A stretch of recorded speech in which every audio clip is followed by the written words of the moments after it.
TikTok akkauntimga savol kelibdi. Assalomu alaykum opajon, qo'ygan videolarimni qanday qilib o'chirsam bo'ladi deb. O'rganamizmi? Qani ketdik.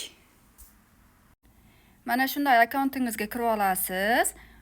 O'chiradigan videoyingizga kirib olamiz. Masalan, mana shu videoni o'chiradigan bo'lsam, mana bu yerda 3 ta nuqta bor. Shu 3 ta nuqtaga kirib olamiz.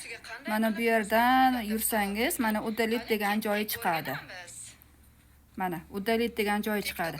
Agar shu video sizga kerakli bo'ladigan bo'lsa, shu videoyingizni o'zingizga zasekretniy qilib qo'ysangiz ham bo'ladi. Hech kim ko'rmaydigan qilib. Faqat o'zingiz ko'ra olasiz, xolos.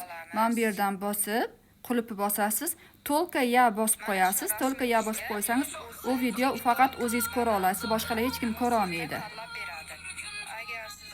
Mana shunday funksiyalariga ega. Yana qanaqa savollaringiz bo'lsa, savollaringizni yozib keting videoning tagiga.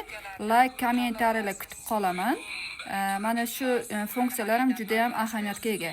Mana zakrepit qilib qo'ysangiz, ko'rgan odam birinchi shu videoyingizni ko'radi, zakrepit qilib qo'ysangiz. Mana men zakrepit qilib qo'ygan videolarim eng baland bo'lgan, prosmotri eng baland bo'lgani zakrepit qilib qo'ysangiz bo'ladi, mana shunday qilib.